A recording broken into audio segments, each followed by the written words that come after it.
There's never been a better time than now to stop what you're doing and tune in to Straight Up, TAB Radio's weekly podcast that will guide you through the difficult journey that is the punt.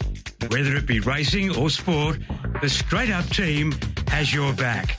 Now, from the studios of TAB Radio, welcome to Straight Up. Yes, a very warm welcome to everyone tuned in to Straight Up this afternoon. I'm Rylie Morgan. I'll be your host, and I'm joined by special guest Taylor Courtland. TC, good afternoon to you. Good afternoon to you, Rylie. Long-time listener, first-time participator. No, it's great to have you in the studio this afternoon. Brad McManus will be along for our preview of Quokka and Karrakatta Plate Day in the not-too-distant future, but we need to get to our very first guest. McGuane gets past Brown. They're lifting the pies. They can sense it. McGuane's had 5 bounces. Nearly get another one.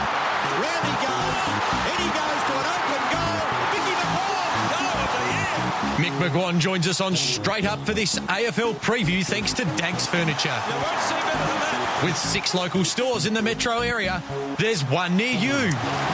Yes, he's our man on a Thursday afternoon, and we welcome him into Straight Up. Very good afternoon to you, Mickey. G'day, Rylie. How are you, Taylor?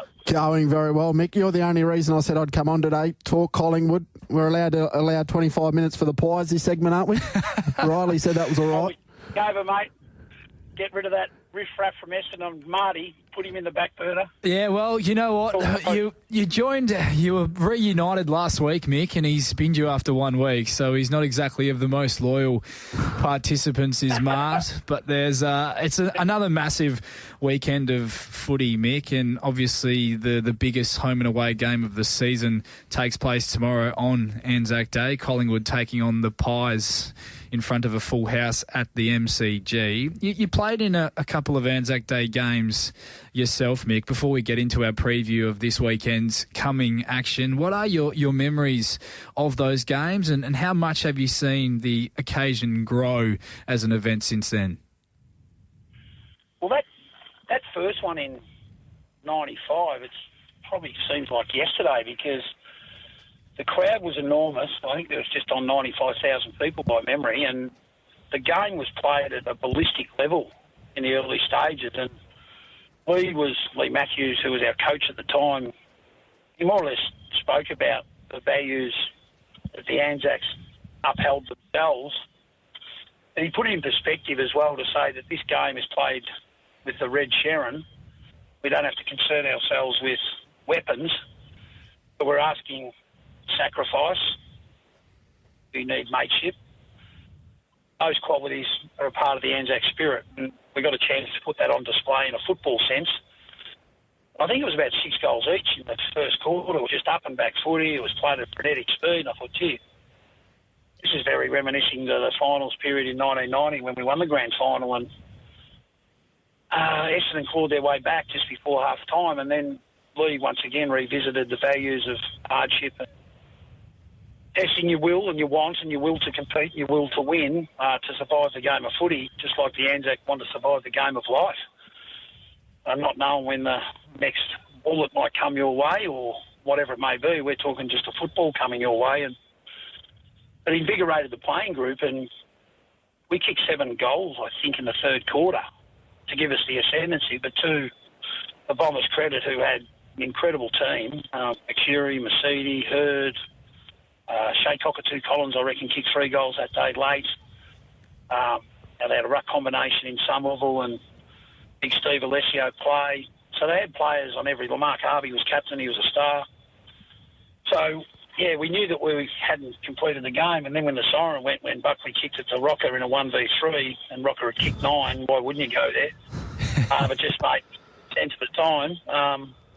It was one of those games where you said, geez, we've left everything out there, so at Essendon, and it was probably a good result in a way to see 42 combatants go head-to-head and really try to win a game of footy in front of 95,000 people, and from there it just grew and grew and grew. Yeah, remarkably 30 years tomorrow, that game, Mick, but those two clubs need to be congratulated for what they've done on the day, and also Melbourne and Richmond for what they do on ANZAC Day Eve and what this occasion has become. They need to be congratulated as well ahead of tonight's game. Absolutely. And there's a bit of added flavour for us personally over here, guys, is Campbell Gray will debut, and he was in our environment at the Keilor Footy Club 18 months ago. The year before, after a pretty good year he had personally, he come to me and said, can you try to get me to a VFL club? When we had a coffee together, and I said no. He looked at me stupid. And he said, why not? I said, because I'm not putting you up to fail. You're not ready yet. So I said, my advice to you is, if you want to listen, I'd suggest you stay with us another 12 months. And I think your world could be a restart, because I played him as a 17-year-old kid in a senior game against a quality team. He's got athletic attributes that looked like an AFL footballer. He could do some special things, but he also would make some of the most stupidest errors, which you might see tonight, but that's his parcel. And I said to him, if you listen and we'll get you where you want to go, we'll ring Essendon. Due to geographics where you live, there might be an opportunity to get a contract at VFL level. I rang Essendon and I said, here's a chance to get a boy connected that I think's good enough to play at VFL level, and under good guidance and a strong program, he could potentially go higher. So they gave him a contract, rang me up really excited. And then 6 months later, mid-season draft, Richmond called out his name, and then last night he got on the phone and said thanks for everything. And I heard from Blair Hartley, and I heard from Jai Geesham, who work at the Richmond Footy Club, just in terms of selling that narrative. And they asked me to go in the club rooms, but I've got footy commitments, unfortunately, and I told him that. And we're there in spirit, but that's why it's going to be a special connection piece for me watching that game tonight. But to answer your questions, Taylor, it's going to be a great game preceding tomorrow's one. It is going to be a great game, and we're looking forward to seeing what Campbell can do. It's a great story of perseverance, Mick, on debut a little bit later on tonight. And I think the occasion has only grown off the back of what Richmond were able to produce against the Gold Coast Suns last week, and what Melbourne, in turn, were able to produce in one of the upsets of the season, defeating the Dockers last weekend as well. Melbourne go in as $1.32 favourites, Richmond at $3.40, the line at 22.5, and the total points 173.5. Is the gap in the market between both teams a little large for you, Mick, or do you think it's about right? I think it's about right. I think probably Melbourne should be closer to $1.50. Richmond should be closer to the $3 mark, $2.80 mark, I'd assume. May's a big inclusion. McPhee's in. They've got the faith in Fritz. He must have done a lot right by getting dropped last week. I went and watched them. I went specifically to watch Fremantle, but I was really pleased with what my eyes saw against Melbourne, particularly their first half. Their pattern of play was a lot quicker. Speed on the game was a priority. The isolation and separation of their front half, they were undersized down back. That wasn't in question. I thought Fremantle defended the ground poorly. There's too many guys, what I'd call kick chasing and surrendering the formation of defensive structure that the Dockers have been renowned for. And I just wish I was at the Dockers training early in the week, because it would have been brutal in terms of messaging. When they did brand, I reckon they would have been hitting up pretty solidly around contest, because their contest work was clearly poorer than the Melbourne team last week, and their pattern of play in defence wasn't great at all.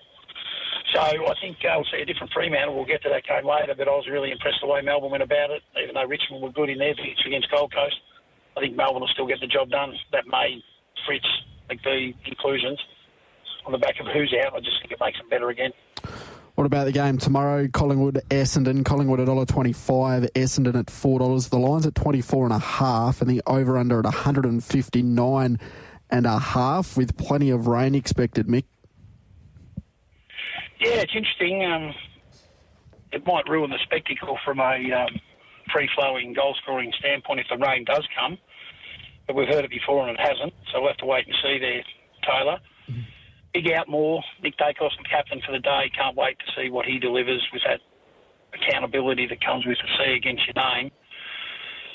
Big time to get Essendon with no Draper and no Bryan. First choice ruckman not playing both of them. An older statesman, Goldstein, plays.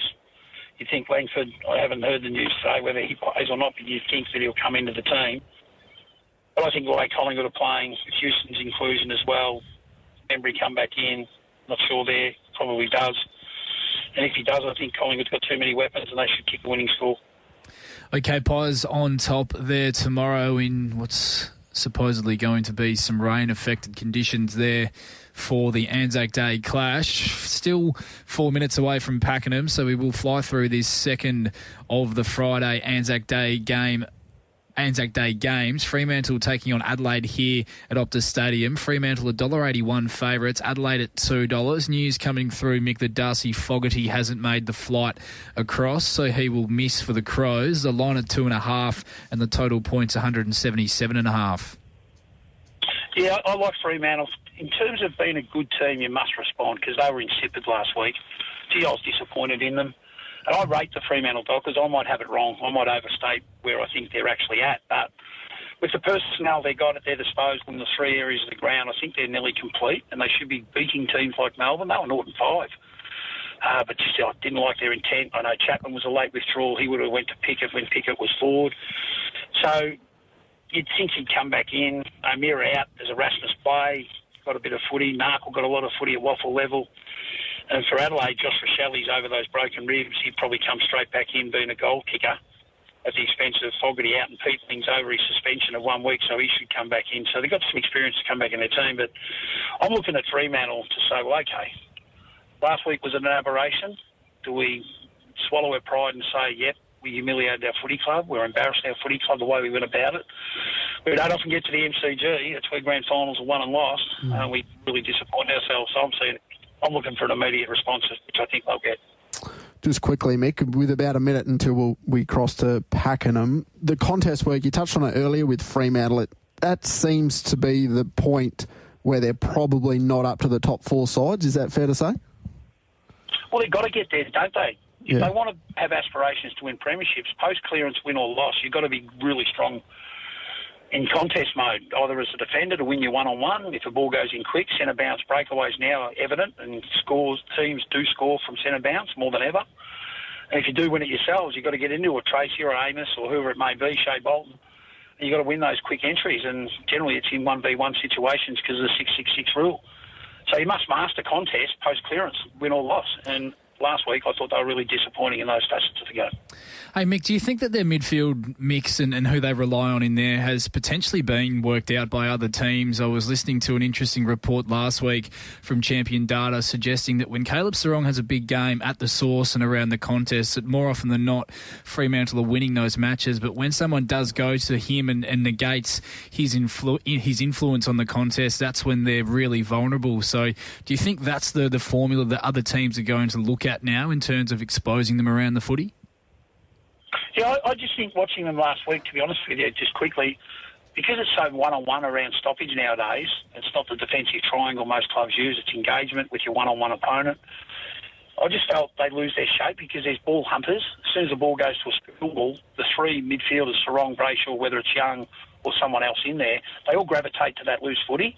And that's fine in principle, but if you don't win it and the other two opponents stay out with good shape to receive the ball, and they got shoulders out facing front half, that's when you'll get hurt.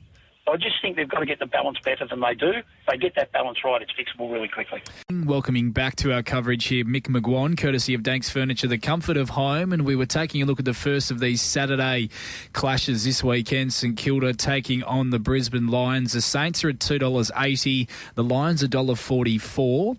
The line at 14.5, and the total points 182.5. Mick, as we welcome you back. Yeah, boys, I think Brisbane will bounce back. Collingwood gave them a footy lesson last week. St Kilda were really disappointing against a team like the Western Bulldogs that really defended the ground strongly and strangled their ball movement after the first 15 minutes of play when the Saints kicked 4 goals and they got off to a fly, but after that it was just one-way traffic. Kyle Lohmann, I think he's such an important player, fellas. I reckon he'll come straight back into this team. He'll bring a grand final day. He just can play tall. He can be creative at ground level. He can kick a goal and manufacture something out of nothing. And I think he's the spark they need. I think they'll win. They'll justify the short odds against a team that I think's probably got the best list in the competition against a team that's still finding their way. So I think Brisbane will get the job done. Fair enough. Port Adelaide take on North Melbourne. The disappointing Kangaroos at this stage. $1.12 the power, 6.25 about North Melbourne. The line's at 37.5 and the over-under 183.5. Yeah, I think the line's a possibility here if Port Adelaide get hold of North in 30, 40 minutes of play, which they're more than capable of doing. We know they're an offensive juggernaut when they're on song, usually led by their midfield group in Zach Butters leading the way. Joe Richards will probably come back into the team. He was out last week through illness. What do they do with Sir Thatcher? Probably go through the SNFL. Radagalia and Alir. They're holding up okay, and then Wines has got that heart condition that we witnessed last week, so let's hope he's right so we can continue to see him play at the high level he generally does. North Melbourne, on the other hand, what do you know you're going to get? I can't get a read on them. The Melbourne victory, even though was probably now saying it was an ordinary form line, we got carried away a little bit in the media to say, well, maybe this is a evolution of the team, but since then we haven't seen that. And the midfield group have to get to work, and if they want the big money like LDU and other blokes in that part of the ground, they've got to justify their means, and they've got to really challenge themselves strongly against the Port Adelaide midfield that, if they get on top of their game, they're generally hard to beat. They're game breakers, those guys, so I think Port will win and win easily. Yeah, they're such a head-scratcher, aren't they, Mick? They look terrific for the best part of 3 quarters against the Gold Coast Suns a few weeks ago as well, and just the wheels really fell off in that second half last week, and they could not stem the flow whatsoever. Well, they were 9 points in front with 9 minutes to go in the third quarter and got beat by 51 or 52 points. How do you explain that? So that's why I don't know what their identifiable brand is, what they stand for. Clarko's under the pump over here. He's trying to put things in place that's going to survive time. But right now, you just got to get more consistency with your effort right across the 4 quarters of footy. GWS taking on the Bulldogs. They've established over the last 10 or so years a nice little rivalry between these two teams. The Giants are $1.54 favourites. The Dogs at $2.45. Obviously, Sam Darcy, one of the big stories out of footy last weekend. The line at 10.5 and the total points 167.5. Yeah, I like GWS. I think Hogan will play and Canelio will play. Daniels is the one that they need back in the team, but he's all apparently had a bit of a setback. Might be out for another 3 to 4 weeks. And we know the big news out of the Bulldogs is they've lost Sam Darcy for a period of time. Lockie McNeil, I thought, had critical moments out with a hammy as well, so that means probably Vandermeer, even though it's not like for like Harms, probably comes back in.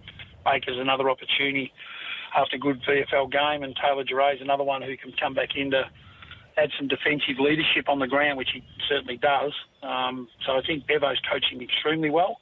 No Waitman at this stage, no Trelaw at this stage. He was an All-Australian last year. Bontempelli come back. What a game he had first up. Does he go into this game second up? The old second up syndrome from a racing parlance standpoint. He might be a little bit flat, but I just think GWS would have been disappointed with their return. Their accuracy goal hurt them against Adelaide Crows last week in that low-scoring affair. But I think GWS will bounce back. These are the games they have to win if they want to be treated seriously as a top 4 candidate, which I think they are. Yeah, absolutely. And then the first game on Sunday, looking forward to this. The Gold Coast take on the Swans at $1.45 about the Gold Coast, $2.75 the Swans. Lines at 13.5. The over-under at 174.5. The Gold Coast Suns need to bounce back. They do. And Sydney need a win. And I just can't believe the difference in the price. I think Sydney to value better the round, to be honest, guys. I've had something on them, but good odds. The 275 is luxurious odds in a 2-horse play. These good odds. I'm not convinced about the Gold Coast just yet. They were really disappointing against the Tigers. They got beat in D50 ground ball. Richmond's ground ball front half was outstanding. Sydney, you got some players in that area of the ground. Wish they had Papley. They haven't. Francis was a bit of a revelation when he come on as sub. We know McDonald won't be right. And Mills isn't too far away from coming back, which is going to be a positive. Wicks probably goes forward. I'd throw a spanner in the works. Don't worry about the McCartan experiment. It's done. Just let him play back. Malikan plays better when he's on the second. It helps Rampy. It helps Hamling if he stays in the team. Get Blakey forward. He was recruited as a forward. He was a young boy, asked him to do a lot when he was young. Now he's more mature. You don't lose your forward instincts when you've got a creative nous like he has. And even get him around the footy to change the dynamic up in midfield. Warner, as good as the recent news is about him staying for the next 2 years, and Heaney, and obviously Rowbottom does the defensive work, and there's no Goulden yet. I just think they need a line breaker between centre forward, and maybe Blakey could be that one. Forget about his interceptability, give it to others to do that. But get the ball centre forward with his creative skills and maybe his ability at the scoreboard. That might be the point of difference they need. So that's what I'd be doing if I was Dean Cox. Or the match committee to challenge a change up in that mindset. Is Heaney the other candidate for that sort of role? Now, it's probably easier if Goulden's running around in your midfield to take Heaney out of the midfield, but is he someone that might be able to play that centre-half forward role? Well, I'd be using Sweeney and Blakey in this period of time until Goulden gets back and Mills gets back, because that changes the whole dynamic when those two boys come back into the fold. So does Papley, and so does Marty, and so does McDonald when they're both available after injury. But right now, I think the McCartan experiment, I think we've seen enough of it. It doesn't work. It won't work. Get him back where he plays his best footy against the opposition's key forwards, and that allows the snowball effect behind the ball to get matchups or their system to work the way they want it to work. If they go back shoulder, he seems better there. And then Blakey, I just think he's underutilised as that rebounding defender or intercept marker. We know he can do it. But when you've had 5 tackles in your year to this point, is he dog hungry in defensive area when the ball lives there to actually win the ball back when you have to chase tackle and get the ball back that way rather than relying on zoning off and rolling off and maybe getting intercept marks if he reads it well, or even cheap handballs to kickstart their offence? I'll be throwing a new challenge to him for what the team needs right now, and maybe he could be the spark that can do it. And they need a fair bit. They need to turn it around, Sydney. It's been a horrible start for Dean Cox early into his tenure from an injury sense. The players that he is missing at the moment, you speak of Papley, Mills, McDonald and Marty, and Goulden, the biggest of the lot, all missing chunks of the start of the season, if not all of it, and hoping for him and for Sydney's sake that they can turn it around starting this weekend against the Suns. Carlton take on the Cats in a Sunday afternoon clash with some pretty big proportions. Carlton $2.55, Geelong $1.52, 11.5 points the line there, Mick, and the total points 170.5. Yeah, I think this game will be played in a defensive way, and Carlton's defensive system is working extremely well at the moment. They're hard to score against. They haven't got the wins on the board early, we know that. But I think over that period of time, they've shown enough evidence with a good sample size to work from that they're defending the ground like a premiership team can. Not saying they're going to be a premiership team, but I'm just saying that watching them, they're hard to play against when they're without the ball. They've just got to fine-tune their offence and their execution piece, because I still think there's queries over their field kicking. They make too many turnovers, and the best teams will capitalise on that. And if you waste the footy or turn the footy over in poor areas against the Cats, you know what? They dine out on those situations. I think the Geelong team are a better team. They bat deeper. They're more trustworthy. Their method of play, they force turnover. They score on the back of that. If they do turn it over themselves, they defend turnover really well. So they're complete with the turnover game, which I always probably gravitate to as a football lover and a coach. And Carlton are a bit indecisive in that facet of the game. So I think Geelong, despite the short odds, they should win. But don't be surprised, boys, this is an unders game, because both teams can defend the ground really well, even though it's at the MCG. Wrapping up the round, Hawthorn, $1.01 take on West Coast at $13. The line's at 55.5 and the over-under 177.5. Yeah, I think Hawthorn will win easily. I thought that was a circuit breaker game for them. They'd been just going. They'd been winning games on talent, not on method. And I reckon last week we saw a change in their method, which was pressure. They wanted an expansive game. They went with a run-and-gun handball game out of D50 to challenge the team defensive structure of Geelong. At times they got it right, and then when they reverted to kicking out of D50, they turned the ball over and they got scored against. So that's fixable. They've got too many good players who do kick the ball well, who made errors last week. If that becomes a common trend, it'll be a concern, but I think it's more an aberration than what they'll do regularly. And I think Hawthorn will bounce out of the blocks, realise what a high-standard game looked like. That's what Monday was. And I think they'll derive great benefit from that, and they'll smash the Eagles. And I think James Sicily is the main one you refer to there, Mick, and that certainly was an aberration, at least the past couple of weeks. He's one that's... I love him. I love how he uses the ball, particularly off that half-back line, picking off those kicks that not many people go for, and more often than not, he has developed his career in that position as being someone able to hit those kicks. So I'm looking at James Sicily being able to bounce back this weekend as well. Did we have any stronger plays across this weekend of footy, Mick, or even a multi for our listeners to tuck into? Probably to try to increase the odds of Sydney, and if you're alive, then you can lay off or back Gold Coast. That's the way I've attacked this round. I think Collingwood will win. Freo, I'm really confident they can respond, and I think they can get the job done. Into Brisbane to beat the Saints, into Port Adelaide, depending which way you want to go, over 15.5 or even head-to-head to be safe. And then if you've got those four alive, into Sydney at the 250, it'll swell your odds to about 950. that gives you an opportunity to say, well, do I sink or swim with that? Or maybe do something with Gold Coast, or even lay back a little bit of your money, your outlay, or all of it, or win on both sides of the ledger because you're getting inflated odds. Sydney Swans, you can do something with Gold Coast. So that's the way I've attacked the round. I think those 4 shorties should win, and I reckon Sydney might be the value play of the round. Hence the reason why I think $2.75 head-to-head, if that's the way you're inclined, is not a bad bet in a 2-horse play. Don't mind it. A nice little multi there, and a back and hedge play if we can make it all the way through to Sunday morning, rounding out with Gold Coast taking on the Swans. Mick, we're 90 seconds off start time for race number 1 at Kilmore this evening. Any winners there tonight for our listeners as we sign off? I reckon race 1, number 2 will win. What price is it? Around the $2 mark? That price has gone, $1.65 at the moment. I reckon it'll spear straight to the front. If you want to place bet, maybe one sitting behind leader. You could go either way there, but I'm pretty keen that race 1, number 2 will spear to the front. Be very hard to beat. I thought it was terrific at its last start, first up this prep. Race 2 in the program, I reckon there's an each-way play. I've backed it. I'm sorry, the boys, the odds has gone. They put up $11 and $12 over here this morning. Our True Colours for Johnny Caldo. Won its last 2, should get a soft run in transit. He should be able to get off at the right time, and it'll be in the race up to its ears at good each-way odds. The danger is number 9, Bud Sideminder, so you can back each 2 there. Race 3, number 2, Peppercorn Barry, Jack Law. Good driver, Jack Law. Should cross number 1, who's 12 okay. But I think Peppercorn Barry is the leader over the short trip and will prove very, very hard to beat. And the other one I do like from the program is race 5, number 9.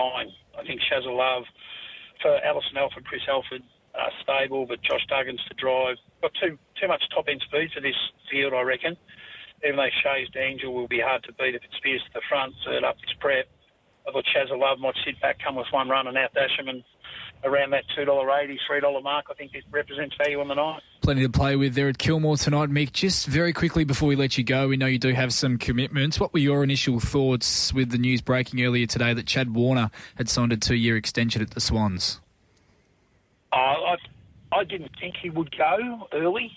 I thought he'd wait for free agency, and then it's up to the club to, probably try to extend it at the right time into the future. But gee, I love watching him play. He hasn't been at his best, I must say. And this might now shore his mindset up to say, now I can concentrate on footy, knowing where I'm going to be in the next 2 years, even though he's probably already known that. But now it's for the public consumption to digest. I think it's a great signing. It's an act of loyalty to show the strength he believes where the club's heading under Cox and the transformation of the coaching staff. So I think it's a real positive for the competition, really, when you see your marquee players stay where they started their careers. Mick McGuane joining us on a Thursday afternoon here on Straight Up, courtesy of Dankz Furniture, the comfort of home. Mickey, you have a very good weekend. You enjoy all of the action that is coming our way, and particularly the ANZAC Day game tomorrow afternoon. Good on you, fellas. Look after yourself, Taylor. Thanks, Rylie. Mick McGuane joining us there on Straight Up, courtesy of Dankz Furniture. Don't mind that little multi there, TC, to follow across the course of the weekend. $10.03. Collingwood to win, Fremantle to win, Brisbane win, Port Adelaide win, into Sydney at $2.75. $10.03. Yeah, that Fremantle-Adelaide game, that's going to be a beauty tomorrow night. And I've been burnt with Fremantle, thinking they're going to bounce back year after year. And I initially thought the Crows potentially looked value at the price on offer, but perhaps dented the confidence a little bit, the news that Darcy Fogarty wouldn't be making the trip across today. Yeah, absolutely. Doesn't help. We know how well Thilthorpe, Walker and Fogarty have been working this year. Just leak a few too many points for mine at the moment, Adelaide. Just at the other end, they seem to get into a lot of shootouts. Back at home, Fremantle, from all reports, Justin hasn't been too happy with the boys down there at Fremantle. No. They've received a few sprays throughout the week, so hopefully you'd be expecting them to come out. This is their biggest home game of the year. It is. What you could argue outside of a derby, the Len Hall tribute match. So you'd expect them to put their best foot forward, and their best foot forward at Optus Stadium should be beating Adelaide for mine. And you could see from the outside looking in, even as the game unfolded over that first half, was that they went into that game last week and they took Melbourne lightly. There's no other way of looking at it, the way they approached that game, particularly early in the game. Yeah, exactly right. Melbourne clearly played the best game of the year, but you could argue also Fremantle allowed that to happen as well. Cozzy Pickett got a hold of them for the Melbourne Demons. So, yeah, look, they need to bounce back. $1.81, I would look at that as probably one of the better bets of the AFL round for mine. Fremantle, putting some faith in them. I think a lot of them, including me, were thinking they are definitely a top 6 chance at the end of the season. I'm still licking my wounds from the line, the Freo line. I thought they would clear comfortably last weekend against Melbourne. At least you knew early in the game that you were cooked. Yeah, quarter time it was all over. It wasn't a stressful watch. No. You knew pretty early on. No, it wasn't. It was SHIT. Yep. Exactly right, and we might get into a little bit more football chat a little bit later on as we have a massive program of racing, 10 races to get through out at Ascot this weekend. It's become one of the biggest racing days, if not the biggest racing day on the calendar. The culmination of the Western Trilogy with the running of the Kia, Quokka and the Group 2 Karrakatta Plate, our premier race for the juveniles as well. Bradley McManus has wandered into the studio. We're going to head to a short break and we will be back with the Perth racing preview after this.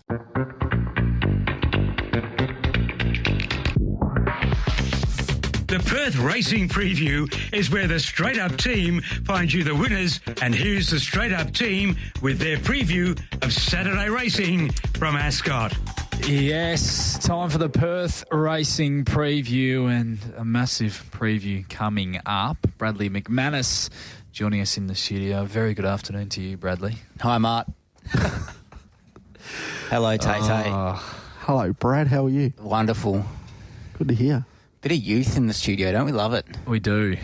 Holding the fort down while the important people around the place are off doing more important things. How do we think Mart's going at the moment? What's the line on Frothy's consumed by 3:38 p.m? Who's performing better, Marty Young or Matt Nowlan? Matt's a class above in those situations, isn't he? Yeah, he's a class above a lot of people. Mart potentially less exposed in recent months. Hasn't had as many runs under the belt. First up, no trial. Might get over racing a bit early, particularly with the people he's surrounding himself with. He does have Pendlebury traits, but Mart, the veteran, never just time stands still when he's in that sort of environment. The vision that came to me was Yes Queen in the gym crack at the back of the field, just really wanting to go, wait to let go and hit the line really hard. He's good in traffic.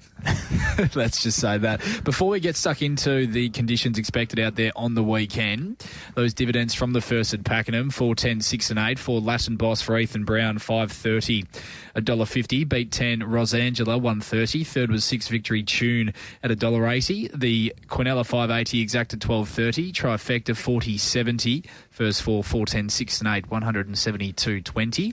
And the second event at Pakenham is only 5.5 minutes off a start. Small field there. 5 Edgerton favourite there at 2.15 from 3. Yes, we are at $2.35. Do you think, before we get into the conditions of the day expected on the weekend, boys, do you think that this race day that we are looking forward to on the weekend, do you think that it's getting to a point now where it could potentially become an event even bigger than our traditional biggest day of the year in Railway Stakes Day? So it seems to be making those steps already. Yeah. Tourism WA involved in the whole event. You get the East Coast, probably higher quality East Coast runners, so Overpass clearly head and shoulders above. Best field we've had for the race thus far? This year? No, not for mine. Probably not. Not when mine. you've had Bella Nipotina, Amelia's Jewel and Overpass in the past. Yeah, if Bella Nipotina's in the field, I think that probably beats this year. Asfura, etc. as well in the past.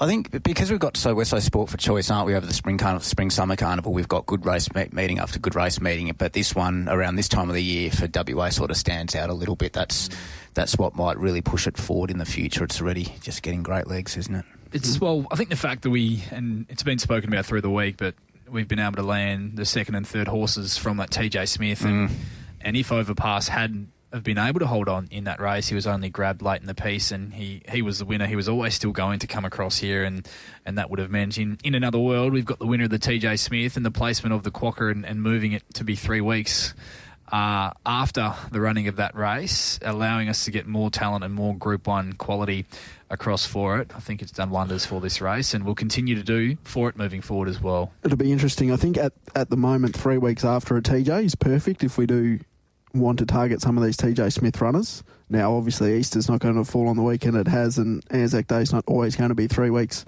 after the TJ. It's going to be interesting to see what that does crowd-wise with Anzac Day tomorrow, public holiday. If it affects the trots with the footy on, does it affect, Ascot on Saturday? Are people away for the long weekend? It'll be interesting to see how that works, but I think ideally going forward, if we could have the Quokka 3 weeks after the TJ Smith and we could lock that in every year, I think we'd make that decision pretty quickly. Already a couple of disgruntled punters on the text line here for Retrovision. 0427 789 571. If you are here for speed maps this afternoon, you are going to be disappointed. martsmaps.com. You can head to martsmaps.com.au if you are after Mart's speed maps, but if you are, I wouldn't be opening it on the work computer. I'd be doing it on the personal. Is that an inside joke? I can't imagine Marty's maps are any good. Oh, well. But if you do want them on the day, if you do approach Tabby the Quokka, just got a sneaking suspicion who might be wearing the suit on the day. So if you do want map information, Tabby might be able to sort you out. Okay, conditions on the weekend, Brad. I know you're always the man to go to for the expected track conditions and how we might think this track will play on Saturday. Yeah, what do we got? A 3 metre rail with a mild easterly to southeasterly.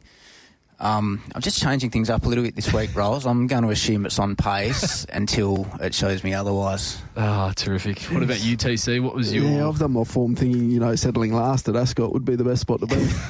Sweepers track. Yeah, I might get it wrong. Winding up over the top. Yeah, we're pretty quick to kick track managers in the what, aren't we? But this season, Ascot's been absolutely outstanding. It's been the best it's been for the last 5 years, I think. Comfortably. Nice. You wouldn't expect... It's been pretty...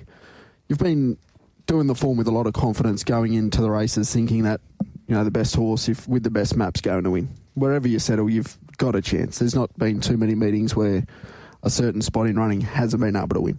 Correct. I completely agree with you there, TC. And we might just take a look at this market for the Schweppes handicap race number 1 on the program, Over the Mile, before we head on track to Pakenham for their opening race. Number 1, Without Reg, has been $5.50 out to $7. 2, Zafira, 7 out to $7.50, out half a point. Number 3, Trio, $3.10 out to $3.60, unwanted in betting. 4, Blazing Emerald, $3.80 to $4. 5, Macchiato, 18, has trimmed up slightly into $16. And the 6, Western Power, on the back up from an impressive win last weekend, $3.60 into $2.75. Has been very well supported, stepping up in class, has Western Power. Bradley.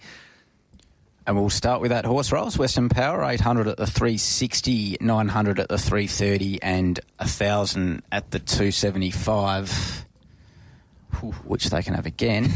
It is easily the one and only for the race. And you are listening to the Perth Racing Preview here on Straight Up, and we are just about to get stuck into this 10-race program. We've taken a look at the market moves for race number 1. TC, did you have any strong thoughts here in the opener and what looks to be obviously a small field, a tricky tactical little affair?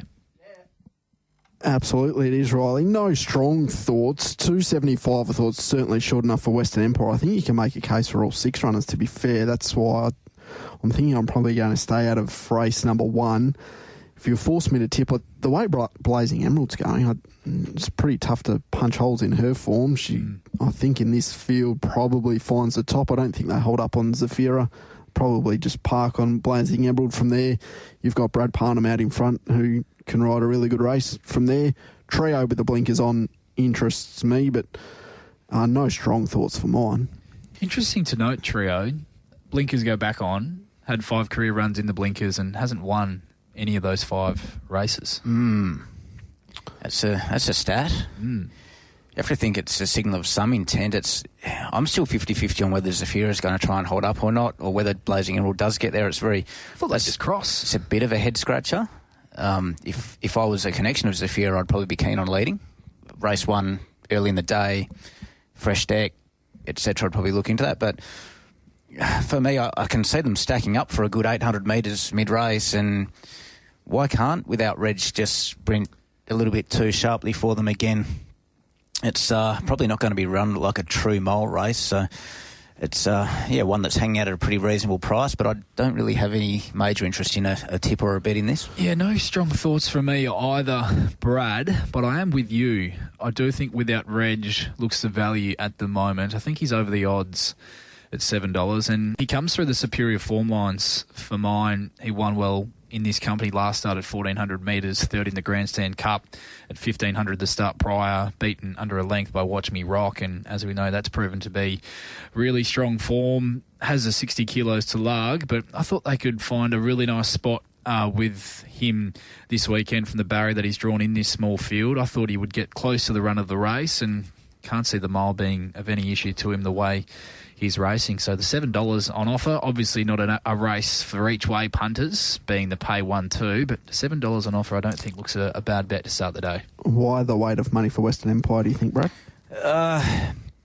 3 wide no cover, did a bit of work. It was a very slow tempo to play devil's advocate. He just looked comfortable. It was one of those watches, and obviously was pretty keen on his chances last week, Brad, but it was one of those watches where it wasn't, you're never happy when the horse you're on lobs 3 wide no cover, but they just looked to be dawdling along, and he just looked to be in a happy, he looked to be a happy horse in running, and he looked to be travelling nicely all the way throughout as well. Yeah, and you go back and you go, well, will those form lines hold up? Because Speak to Me just didn't turn up, and So Lucky got a nice run through, sprint at home okay, but that's turning into So Lucky, isn't it? So everyone will have their different price point for Western Power. But punters are very keen. A few pros very interested in being on it in race 1 of the day. Yeah, I was a little bit nervous, but then I saw the horse that loomed out of the pack as the real chaser late was So Lucky, and went and got first place in the queue. I think we can be... it can be a flattering win for Western Empire in that circumstance. You'd rather be in the run Western Power than So Lucky in a slowly run race like that. You'd rather be 3 wide no cover than 3 back the fence. Yep, correct. If you know what I mean. So visually it looks impressive, but what I'm trying to say is not as impressive was what I think 270 now up in grade makes it look like. I agree. Thought it was a good win. Think he's a nice horse, but he's stepping up in class. He meets a much stronger field of gallopers there on the weekend, and he is under the odds at the 275. Before we move on, interims there, Pakenham, 5-3-1-8, 5 Edgerton, 260-130, beat 3, Yes We Are, 180. Third was 1 Animal, no third dividend. Quinella, $3, Exacta, 650, Trifecta, 980. First 4, 5-3-1-8, 27.90, double on 4 and 5, $15, 2, 6 and 9 out. Race 2 there at Pakenham, race number 3, 21 minutes away. Race 2 in the program is the Tab Touch West Speed Platinum Handicap over the 1,000 metres. Favourite is Wares, saddlecloth number 1, Talking Gibberish for Zach Lloyd in the saddle. Currently at $2.20. After opening at $2.10, 2 Some Sort $41, 3 Wicked Venom $4.60, Rock Solid, 4 Leading Taddy at $20, 5 Inside Success, 13 into $9.50. There's been some support for this Steve Wolf trained galloper who's got some good fresh form to his name. 6 Village Girl, 23 out from 18, 7 on the full on the backup from last weekend. Thought he was really good last weekend as well on the full, $4.60 Rock Solid, and 8 Cryptic Joy, $8.50. But has to be noted, the dreaded bar plates go on to Cryptic Joy this weekend, Brad. Rolls. Talking Gibberish, 1,300 at the 260. Did get out to 260 on a pretty big drift early due to money for other steeds, and an Eastern States Pro went, that will do me, thank you, champion, I'll be getting involved. 1,300 there at the 260. Wicked Venom, 1,000 at the 440, 600 at the 460, another 500 at the 460, 500 at the 440, money piling up for Wicked Venom. On the full, 600 at the 460. Have some interest on top of that. Inside Success. Punters not forgetting this horse showed a heap of ability earlier in its career. Eastern States Pros, 300 there at the 10. The Tad. The Tad's back. The Tad. Eastern States Pros keen. They've had a couple hundred there at the $15. That'll do. No more nicknames you can fit in there? No, that's it. Oh. Talking gibberish. Have to tip it on this podcast. I think hard to beat. 2 starts ago, ran a massive peak rating and then had to back that up off 10 days. Just wasn't able to do that. I think finds the top here, although there is a fair bit of pressure. Talking gibberish just strikes me as a perfect 1,000 metre horse. Should be able to find the top, keep running and hopefully hold on. Yeah, she'll find the top. I don't think there's any doubt about that. They rode on the full really aggressively last weekend and he was able to find the top in that race. The Prospectors pick took out, and I thought on the backup it's a signal of intent that they're likely to try and do the same. So I do think there's going to be really hot tempo in this 1,000-metre contest, with potentially Talking Gibberish being eyeballed by on the full to her outside. Is that how you saw it as well, Brad? Yeah, you do sort of wonder when you've got one of those Eastern States jockeys and they sort of get to the front early with a bit of intent. How quickly might the others just go, oh, we're not getting to the front, so we'll just... Maybe they just take hold pretty quick. I'm always 50-50 about that. Straight out of the gates, I will say last week on the full was a little bit, sort of had to muster to the top. It wasn't sort of brilliantly out of the gates, I will say. We're Talking Gibberish is pretty quick, sort of straight away hits the ground running. So, and we haven't touched on Some Sort, who you'd think would just be handlebars down as well. So there's pressure everywhere. Granted, it is a 1,000-metre race at Ascot, but I think the advantage of finding the top for Talking Gibberish is pretty important. Wicked Venom look the danger if they do overcook things a little bit in front. Yeah, good trial. Nice trial. Showed a bit more early speed than what we've become accustomed to in that recent trial. Wicked Venom may have come back a more complete product this time in. Would have been a lot more keen about Wicked Venom had the horse maybe drawn sort of 4 or 5, and you can just park in behind that speed that we think that's going to eventuate from the draw. Probably just has to go a pair or two further back than I would have liked first up personally. But granted, if they do it over the overdo it up top, thank you very much. Wicked Venom will be the one getting over the top. We do have one on the text line from Dougal from Champion Lakes. Very keen, leading Taddy each way. Very keen. Good to have you with us, Dougsy. That's our look at race number 2. No strong thoughts from me. I'm happy to stay out of race number 2 for now.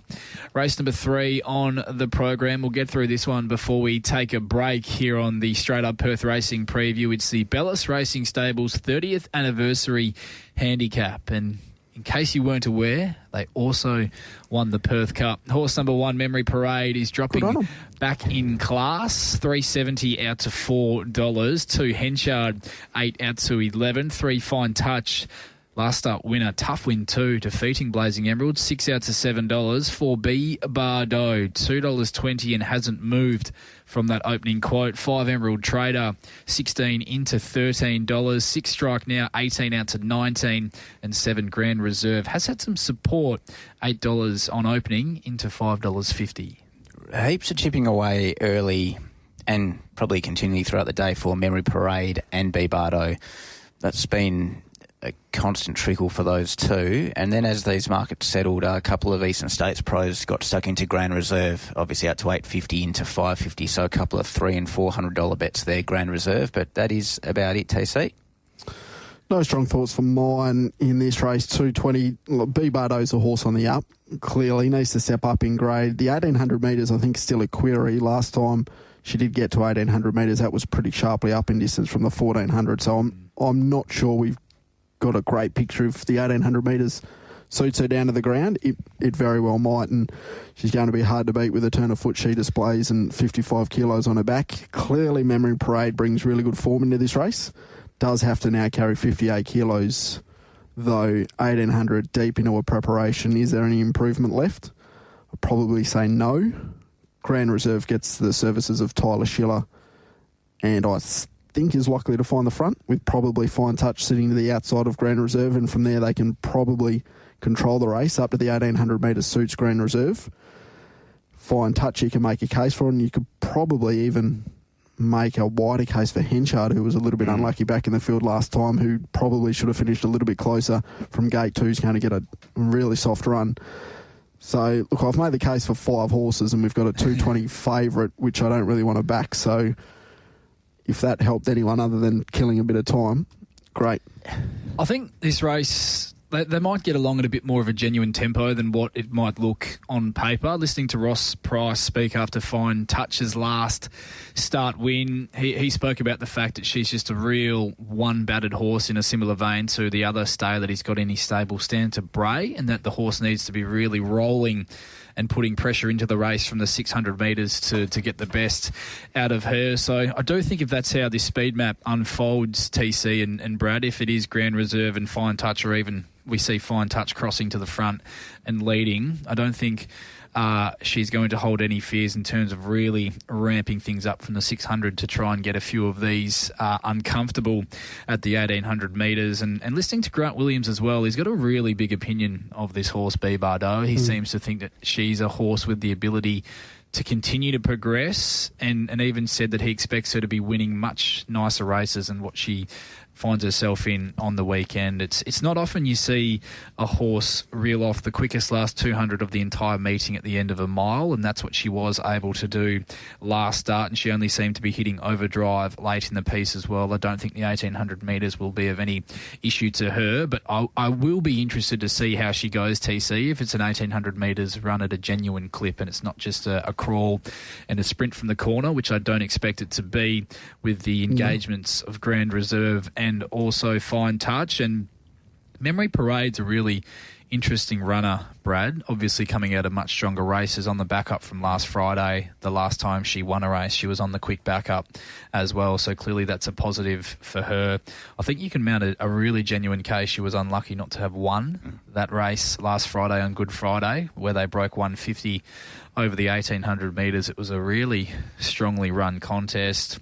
Gets him with the 58 after Braden Garth's claim. And if I was the Caseys and Connections, I'd be telling BG to do everything he can to just find the back of Pike in running and try and follow his every move with this horse who doesn't have a great deal of gate speed. I think that'd be not a bad way of attacking this race for Memory Parade in the form that she's in. So, wrapping up, no strong thoughts from you, TC. Bradley, is there anything at odds that entertains you at the current quote? Memory Parade's not too far from getting me. Henchard each way late will be getting me for sure. I do think the horse is going a fair bit better than its numerical form suggests, and had that minor setback, but is ticking along quite nicely for mine, and probably get out to near 20-1 by the time they jump with the money for a few of these others. There we go. Not a nice little push there for one at odds. Henchard in race number 3. We'll be back with race number 4 on the other side of this. You are tuned into Straight Up this afternoon, TC. What about the second at Kilmore too, Ross? We had a tip there, didn't we? We did. Race 2, number 8. Mick McGuane keen on Our True Colours here at Kilmore over the 1690, and he said the danger was the 9, so he's back the 8, save the 9 here, race 2 at Kilmore. You're listening to Straight Up's Perth Racing Preview. Massive day of racing, only 3 races down, still 7 races to come on Quokka and Karrakatta Plate Day.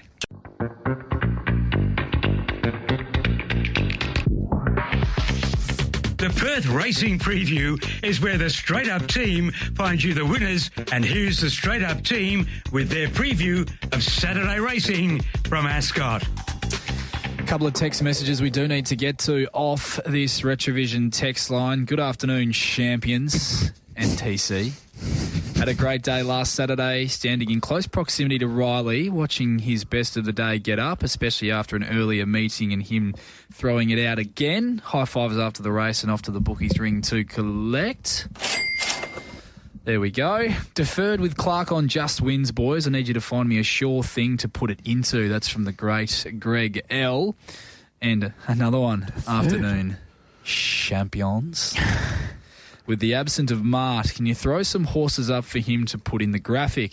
He will complain regardless, it seems. Also, it's good to hear TC for longer than 5 minutes than what Tom gives him in the mornings. He does have some good views on racing. Get a Quokka up yours.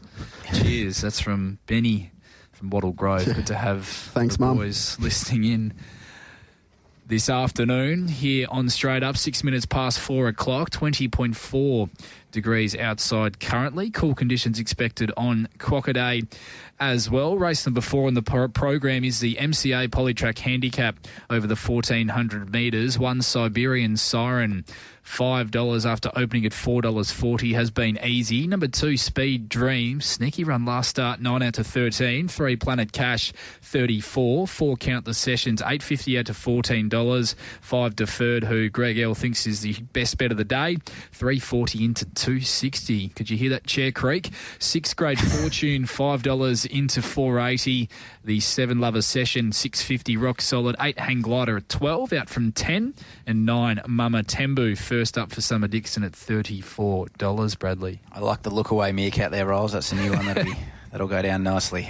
Deferred, as you so kindly alluded to, 900 there at the 340, 1,000 at the 320. Mama Tembu, 400 each way at $34, if you don't mind. Punters. Don't look at me. Great Fortune, 500 at the 550. Local pro money there. Also local pro money. Lover Szechuan, 300 at the 650. Count the Szechuans, a couple of hundred each way there at the drifting $13. Local pro also keen. Hang Glider at the $12. So a good little spread of money. But all in all, the Deferred's the one that they are keen on. Is that the way you're seeing things here, TC? Can Deferred break her duck this campaign? I haven't landed that way, but I have an important question. Does Great Fortune find the top over 1,400 metres first up? Yes, is my answer. I doubt it. You doubt it? Okay, well, that upsets me, Bradley. I thought, now, look, you look at the first up stats, 6 goes for just 1 second. But I think last preparation, Great Fortune went to another level. Right, I think for sure. different horse, Yep. take those stats out of it. I thought the most recent trial, Awkward away, Apprentice on, I thought he got through the line okay. I think pass mark down the straight at Pinjarra, they've been a little bit difficult to sort of judge. I think if he was able to find the top 1,400 metres fresh, coming back off a really good campaign, the last time we saw him at the races was only 2 lengths off Watch Me Rock. It was 70 plus, first up 66, Brad Parnamon finds the top at Ascot, hopefully. I thought might be able to give a sight. We're not quite getting each way odds, but that $5.50 that you mentioned, if we do get something like that on the day, that would absolutely get me in this race with Great Fortune. Deferred, the slight knock for me was I thought every possible chance last start. Agree. From gate 9, what does Tim Clark do? That was my knock. I think I can see him being positive and finding a spot here. There are a number of horses that are backmarkers, or at least they haven't been showing any early speed in their recent runs, TC. Horses like Planet Cash, Mama Tembu, Speed Dream, Lover Session, I thought they were all likely to end up in the second half of the field. And if he did show that positivity out of the barriers, which is what he's known for and what he's built an incredible riding career out of, I do think there probably looks a spot for him, even though it does look a bit awkward on paper, Brad. But I'm seeing things pretty much rinse and repeat as you, TC. The query for mine, whether he's fit enough and forward enough to lead and win fresh at 1,400 metres, and Brad seems to think he's no guarantee of leading this race. I'm strongly considering retracting that statement the more I look at it. I think Siberian Siren might want to hand up at 1,400 because it hasn't been strong through the line at 14. So the one I had as a possible fly in the ointment was Hang Glider. Yeah, and this is where I'm mounting that case for Great Fortune, being the fact that Hang Glider's 1,000 to 14 first time. Query at the distance. Siberian Siren led them at pretty moderate fractions at 14 last start and got pretty convincingly run down. So I thought they might be looking at taking that leader's back trail with her this time around. So I thought if Great Fortune could lead and dictate, I loved his trial. I thought his trial was super down and I know they're hard to gauge, but I thought his trial is exactly what you wanted to see from a horse down the straight at Pinjarra. And I thought his first up run when ridden upside down last campaign, I know lesser company, but as you mentioned, TC, came of age, that prep was really good as well. So not for me at the price currently. I'd love to see some each way about Great Fortune, and that'd be a bet for me. Yep. This race absolutely did my head in. I was just so many horses. You always like to find a few where you think everything looks good, it looks suitable, it looks a nice setup, and I'm sort of struggling to find a horse that ticks that box at the prices they're at. When I'm making cases for horses like Speed Dream and making a case for Count the Sessions, who's probably doesn't seem to be in great form, but if Count the Szechuan's turned up, the A1 version, this should be race over. I'd be tipping from that gate. So if you could pick when Count the Szechuan showed up in A1 condition, you'd be a millionaire. Yeah. What about Speed Dream? He's a real sneaky off his last start run. He was super. Yep. And it was a much improved run. And I'll give it that classic, if he wins, I lose. Yeah. And his late sectionals there, Speed Dream, not going to help the confidence levels of the great Greg L listening at the moment, but his late sectionals in comparison to Deferred were much better. And Deferred 260, Speed Dream, who doesn't win out of turn, admittedly at $13. So I can't get that run of Hang Glider a few starts ago at 1200 when it was wide no cover out of my head. Just in regards to what if they do let this softly breeze or even lead? Maybe it's a horse that just appreciates that mid-race slow up in tempo and that chance to sort of find its feet and then launch. And another horse in this field, you'd be a millionaire if you knew when to catch him, Hang Glider. Yep. He's been not the easiest horse to follow over the course. Love a session, another one of those. The journey, exactly right. Right, as I welcome the boys back into Straight Up this afternoon. And the fifth event is what we're about to look at here, the Key Clean handicap for the 3-year-olds over 1,400 metres. The 6-inch heels looking for win number 5 on the bounce. This campaign is your favourite at $2. After opening at $1.90, 2 Big Shots has been 16 out to 23, back into $15, and given a sneaky strong push by Luke Fernie a bit earlier today. Big Shots, 3 Masterly, 9 out to $11, 4 Pond Master, 260 to 265, 5 Snippy Sean, 15 into $14, 6 Awesome Boy, triple figures into $41. There's been some specking there. 7 Fun in Hollywood, 201, 8 Can't Up Queen, 51 to 41, 9 Ranix, 15 out to 19, and 10 Rosie Can Run, $41. Bradley. There's a little bit of Eastern States Pro snipping Awesome Boy at the bigger prices each way. ESPs, they saw something. I mustn't have been watching the same race, but they saw something. Pondmaster, 1,400 at the 250, 500 at the 260, Snippy Sean at 250 each way at the $16. Nice place component there too. Big Shots, yep, there's some sharks circling at that big price each way, local pros included. Another 500 there, 6-inch heels there at the evens. And more each way, money Snippy Sean at the that $13, $14 mark. TC, what did you make of this race for the 3-year-olds? Are you in the camp of 6-inch heels, looking hard to beat once again? Looking for 5 wins on the bounce? Yes. I don't want to take $2, so about 6-inch heels, 5th run into a campaign, having to carry 60 kilos, but from gate number 2 should be able to settle a lot closer than last start when Lucy and the team drew 9, had to go back, made a good sustained run and was too good for Pondmaster, who I think you can make an argument was a little bit unlucky and returned in really good form after we saw Pondmaster in the Faritha and the Guineas last preparation. Probably the knock for mine, well, definitely the knock for mine. Gate 10 is going to be back second last again and have to make a long sustained run once again, second up over the 1,400 metres. 6-inch heels for mine, but I'll be watching this race. I won't be betting. I tend to agree. I just think it looks a really sticky setup for Pondmaster, who the market suggests, Brad, is the main danger to the favourite. I'm not overly keen on being with her at the even money currently available for reasons mentioned by TC, but Pondmaster got close to her late last start, but Lucy sat up for the photo on 6-inch heels, was soft on her on the line, and just think if Pike goes forward on this horse, who has shown gate speed previously, he's a chance of being posted deep because there is some speed drawn underneath him, or he takes the other option, and that is to go back and to look for a track into the race, which likely leaves the 6-inch heels would hold the aces in that case, because she's likely to land on the back of the leader, Masterly, who I expect to give a pretty strong kick on straightening, and that should just allow Lucy to pop off his back and the room to move to come after them in the straight.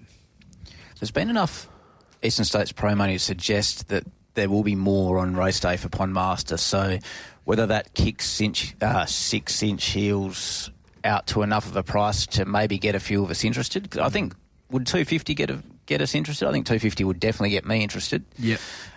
So if I'm about 250, 260 region. If it gets to that stage, just purely on the fact that, as you've alluded to, looks to be pretty handy to the leaders with that chance to just get out, straighten up and ping, that would interest me. But, yeah, otherwise, staying out. I think Big Shots is a big watch. There's been some money for him, Brad, as you mentioned, at the big price as well. Clearly just didn't come up last preparation at all. You go back and look at some of his early 2-year-old form. It was outstanding, really. He ran some really good races as an early 2-year-old. You get Billy Egan in the saddle and a barrier off a pretty soft trial. Wasn't surprised to see Big Shots back at the races running a massive race at a price. Won the Magic Millions, didn't he? It's the only one career win. He did. Pretty good win to have. Not a bad win to have. TC, nothing from you here. Happy to stay out for now? Yep. Okay.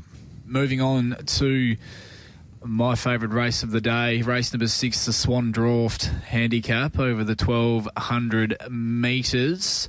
Before we do that, we will clear up those interims. Race 3, Pakenham, 1, 7, 8 and 10. Number 1, All Business for Ben Allen, 520, 190. Beach 7, Madame Griselda, 320. Third 8, Oceanella at $1.40. Quinella, 39.90. Exacta, 58.60. Trifecta, 239. The first 4, 1, 7, 8 and 10, 923.70.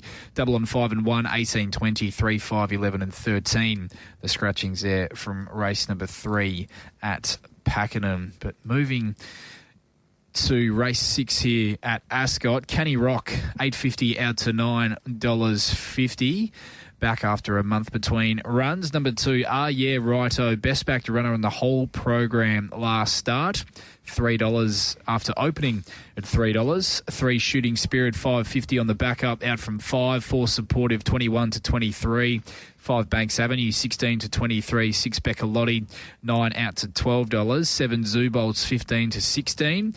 8 Katona, 18 out to 26. 9 Camera Action, hello, $6.50 into $3.90. Big jockey change there. 10 Capital Express, 21 to 41, and 11 Cheryl Shout, 11 out to $14. Oh, Bradley, isn't this a meerkat? Camera Action. You're hosting the show. You tell me, Ross. $6.50 into $3.90. What price did you have it? Not as long as $6.50. Didn't you? No, I was closer to $4.40 region. Oh. But fire away. Is that like $4.50 or $4.30? Fire away. Who knows? Rightio, Camera Action. Where do we start? Well, we start with the $6.50. A couple of $400 bets there. A couple of more $400 bets at the $6. And someone's had $700 at the $4.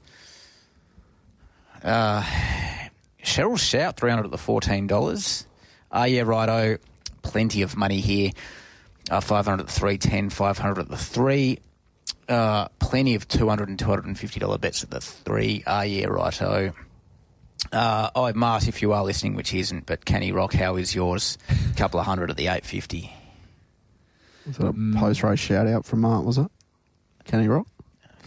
Just the one of about 1,000 inside jokes. One of the Mart-isms. Which we find funny and nobody else does. No, that's good because we persist with them anyway. I've been sitting here for 45 minutes mostly confused. So that makes me feel better. Taylor loves our show. First race I was a little bit keen to get involved in, and I think Yeah Righto is hard to beat. I thought the effort last start was very good, 66 plus, beaten a length and a half by Sinful Living. Probably not entitled to get that close after the run that he had. Was 3 deep, no cover from gate number 5 in this field up to the 1,200 metres, where I think there's enough speed where they'll go along at a steady tempo. I think Brad Parnham just parks behind that tempo and with a little bit of luck gets out, hits the line hard. Third up last preparation was just 2 lengths off Miss Flirtatious. That sort of performance would be hard to beat in a field like this. 59 kilos is no concern. Last preparation, won with 59.5, beating God's Gate in a really fast run, 1,200 metres. Ticks a lot of boxes for mine. He's one of the key plays for the day for mine in the Swan Draught. And hopefully we'll be able to sink a couple afterwards. Yes, that's the plan. During. Before. After. I agree with you, TC. I'm pretty keen on Righto. A bit of a boring race from me in terms of how I'm playing it. I'm happy to back Righto and happy to have a little saver on Camera Action as well with the jockey change. I thought he was terrific first up behind Amaru Star, and luckless last start, obviously, and annihilated in betting. That was one of the bigger moves I can remember on a Saturday in recent meetings, Brad. Open 7.50, jumped 2.35, no scratchings. It was a real sustained go for this horse, who I do think possesses better ability than 60-plus company. 1,200 metres is no issue, already proven at the distance in a strong run. 1,200 metres as well, was able to pick up God's Gate over the concluding stages last campaign. Better map for him, back in grade. Think he can make amends, and he's the main play in the race for me. And happy to have a save on Camera Action, who's flying as well. I've always liked this mare, always had a good opinion of her. Big jockey change with one of our premier hoops in Australia, Tyler Schiller, hopping on board. First two runs this campaign have both been super for their own reasons. Last start was an absolute horror show. Probably should have won with better luck.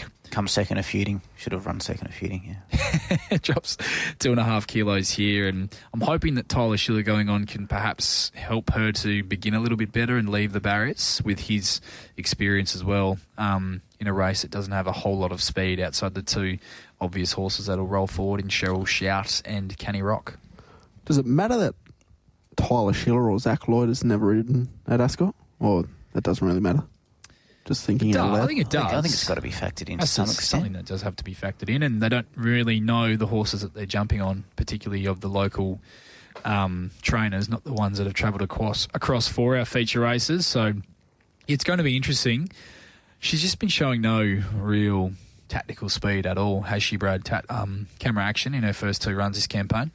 Yeah, very good point. I'll talk about a few that you guys haven't because you've covered the main chances there. Beccalotti can put in a really good run fresh, and I didn't mind the trial. I don't think it'll lead, but they wouldn't want to let it lead and leave it alone because you'd have Cheryl's Shout in the race, so there might be a bit of tempo there. Did you guys cop the trial of Capital Express? Good trial. Mm-hmm. Taylor did not. That was quite an incredible trial. That's a pretty hot form trial too, so that for those trial watchers, that might be worth having a look at. Even Katona was a nice sneaky trial, I thought, and Katona on its day can run a race as well. Very key booking of CJP there for a first up run. Gets me intrigued as well. So for mine, it's a pretty wide open type of race. I'll be swinging off Camera Action, but... Swinging off's one way to describe it. Oh, that's good. That's good. Yeah, no, it's Katona's an interesting one, isn't he, Brad? Because he's on his day, he can really wind up and let rip. But he's got an intriguing first up record. On his day, yeah. On his day, he's only had 4 days. Yeah, but they were 4 good days. They were very good days. Very good point. He's got a big finish. The old boy. How old is he now? He's been 40 around forever. He's about my age. 8. Yeah, close. All right. So, Righto, one of TC's stronger plays on the program for me. Happy to echo TC's sentiments like Righto, and we'll be chopping out on Camera Action. And for me, anything but Camera Action. Yeah, watch it piss in. Race number 7, the Lawn Pride. We're into the features. Here we go. This is where we start to ramp things up. It's the Lawn Pride Australia Group 2 Karrakatta Plate, our premier race for the juveniles over 1,200 metres. And bear with me as there are plenty of runners in this market with a capacity field. The one, Castle Road, dominant last start winner of the Perth Stakes, is at $11 after opening at 8. 2, Do I Feel Lucky, Magic Millions winner, 21 out to 23. 3, King's Court, 61 out to 91. 4, Just to Fly, good push around for this galloper, 19 out to $21. Zach Lloyd booked. 5, Exceed the Boom, 51 to 91. 6, State Wide, $31 out to 34. 7, Talk & Co, $5 into 3.80. The 8, 8 Yes Queen, $2.40 into $2.25, and that's been a price that has moved since we sat down here in the studio. So there has been some money for Yes Queen this afternoon. Number 9, Loves Talking, 51 to 71. 10, Perfectly Proper, 19 to 26. 11, Schnitzer Latte, really intriguing addition, 12 out to $14. 12, Golden Opera, 61. 13, Hard Solo, 51 to 91. 14, God's Rapture, 15 to 20. 15, Perfect Sister, only had the one start for a win, 16 out to 19. And 16, Good as Hell, 41 out to 71 for emergencies waiting to gain starts. And most of them with live chances if they did get a start. That sort of Karrakatta. Rolls, Talk & Co, the Eastern States Pros, the ESPs, really liked that each way quote, 550, about 500 each way. We've had 1,000 places, 900 places, 400 wins, 300 wins, all Talk & Co. Yes Queen, that money's really starting to pile up. There are no huge bets, but that money has come nationally and the bets have been piling up. In regards to other sharp money, there's been a little bit of snipping. Loves Talking at a huge price, TC. Yeah, right-ho. I thought it was a little bit more wide open than Yes Queen at 225. I can understand why she's favourite. I can understand why Talk & Co's second favourites, but I think Castle Road has a chance. I think Schnitzer Latte has a chance. I think if you go wider, Do I Feel Lucky has had one bad run in his career when he ate some dirt in about the 800 metres at Ascot, and I think there's clear excuses there. He still had the audacity to sort of look like he was about to loom at the 300, so he's at $23. I'll be having an each-way bet Schnitzer Latte. For mine, I don't think we've seen her really opened up yet. She's going to have to do it a little bit more tradesman-like than what she's done it in 2 wins thus far, where she landed leaders back and then had every possible chance just in behind the speed as well. So from gate number, if the emergencies don't start, gate number 11, going to have to do it a little bit more tough, but I think she's pretty good, and I think the $14 is a big price. I certainly think she is the X factor, and you don't want to factor in what jockeys and trainers say to the media too much into doing the form and actually sort of trying to dissect each race from your own perspective. But just talking to William Pike a couple of weeks ago when he was yet to make his decision in terms of what he was going to ride in the Karrakatta Plate, he spoke about the fact that off the back of that win last start, she gave him the feel that she will be up to her eyeballs when she makes it to a race like a Karrakatta Plate. So we gave her a little bit of a squeeze, and she put them away within 4 bounds, and then he just wound her down. Well, they haven't pulled the stick with her in either of her 2 wins. She travels professionally, she travels strongly, she lets down really nicely. I think if Lucy Fiore can find some 3-4 deep cover and get her in that moving line, I'm looking forward to seeing what she can produce in much stronger company and a higher pressure race than what she's found herself in thus far. I'm playing the race. I'm going to wait as the 225 is short, but I do like Yes Queen. No spoils in terms of finding her off her last start run. I think the Jim Crack's the premier form line for the race in terms of the boys and the girls. Hit the line virtually locked with Talk & Co. Yes Queen drew 12 there, dropped out to last. Talk & Co drew 8, had a 2-3 length head start on straightening once Yes Queen had balanced up. And I think with another 100 metres, while Talk & Co was certainly dogged the way she fought back when challenged, Yes Queen probably grabs her. Yes Queen gets a kilo in her favour here as well. You go back to November of last year, they met in the Crystal Slipper over 1,100 metres. Yes Queen led, Talk & Co had her back. Yes Queen was comfortably holding her through the line that day, and Talk & Co really just couldn't go with her the way she railed. I love the fact that Pike draws 1 to her outside as opposed to drawing 1 to her inside on a horse who's got better gate speed than Talk & Co as well. I expect she'll lob in behind the speed, sort of 5th, 6th in running, somewhere in that region with the speed that is engaged in this race, and I do think she is very good I've got plenty of respect for Talk & Co, but just going to sit tight for now from a market sense with Yes Queen, but she is my clear on-top selection in the race, and I'm going to be having a small chop-out as well, Brad, on Schnitzer Latte, who I've really liked the first couple of wins off. How do we look at futures plays here on this podcast? Do we like them or do we frown upon them? We love them if they win. Statewide for the sires. For the sires. Yeah. Nice. Look, come up with gate number 18. I've always looked forward to seeing this horse out over 1,200 metres. Gate number 18 in the Karrakatta plate makes it awfully difficult. What price? $34. Ooh. But for a sires, Brad, can we get that market up tomorrow? Or?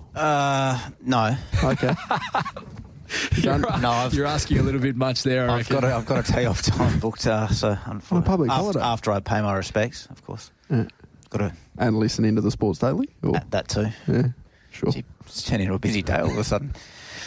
Yes, Queen. So the pros haven't got involved yet, so starting price is going to be interesting. So what happens if you do see a 3 or a 3.3 or thereabouts as they're moving in? If you see a 3, I think you have a bet. I don't think we're going to see a 3, though.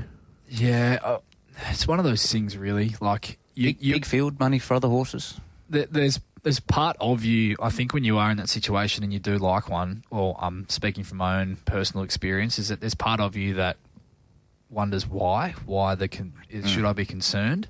But then there's the other part that suggests you like one, you've marked at this price, it's now this price, you bet. So it's a bit of a double-edged sword, but that's how I would view it if that's the sort of price we're looking at. And they're loading into the barriers on Saturday. Yeah, clearly 2 runs is preparation. She's done a little bit wrong in the run, but as you've touched on, Rylie, she hit the line extremely well in the gym crack despite doing things wrong, and the fact that Connection straight to the back of the field to try and teach her to settle, she might just come on leaps and bounds from that. The education might help her just absolutely flourish. So there's obviously that, and 225 might be justified, but it's a 2-year-old race, it's a big field. I think you can have a throw at the stumps if you like one at big odds. Don't be afraid to tip it or back it. Brad, have you got one for us at odds? Of course he does. I've got a few, but they're all in the emergencies. I'd love Philomea to have got a barrier and got a start. Brazen Butcher, if it gets a start, that'd be quite interesting. Good as hell. Mm-hmm. Good as hell. I had I loved its second up win because it got knocked over at the 500 and had to pick up through them and beat a couple of pretty nice ones and looks to get a reasonably soft run. That's one I could back at a huge price to sneak into the money.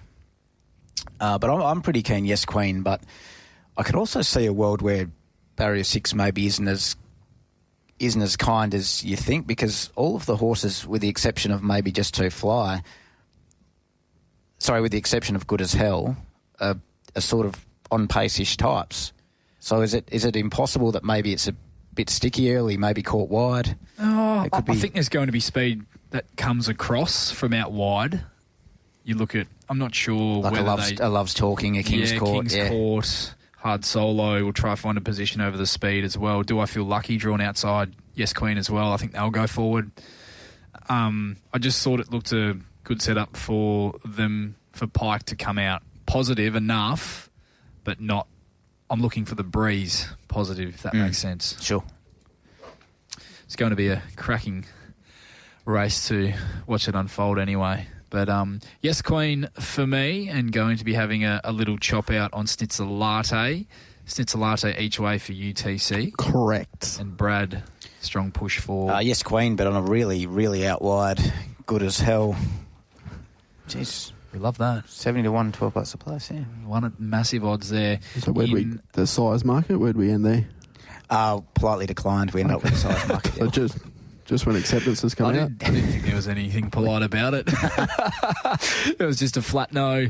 3.5 minutes off a start there at Pakenham for race number 4. Maiden over the 1,400 metres coming up. So we'll take a look at this market and the moves for the richest race in WA. The Kia Quokka over 1,200 metres, race number 8 on the program there on Saturday. The King of Ascot looking to make it 5 from 5 under weight for age conditions over the Ascot 1,200 metres, and that is overpass for Bjorn Baker and Josh Parr. And he currently heads the market as a very warm favourite at 2.10 and hasn't moved once the final field and barriers were announced, and that market went up. Number 2, Front Page, ran second in the Galaxy. First up, $9.50 to $8. Has been spec'd. 3, Western Empire, $6.50 rock solid. 4, Crescetti, $31. 5, Magnificent Andy, $34 out to $51. 6, Headwall, luckless in the Group 1 TJ Smith, and that has been very good Group 1 form. $5.50 out to $6.50, just a touch easy. 7, Triple Missile, triple figures. 8, Rope Them In, $21 to $31 off a disappointing run in the Roma Cup. Joker's Grin, 14 out to 18, drawn the outside. 10, Brave Spirit, triple figures. 11, The Boss Lady, 18 into $11. There's been some money for the Boss Lady there.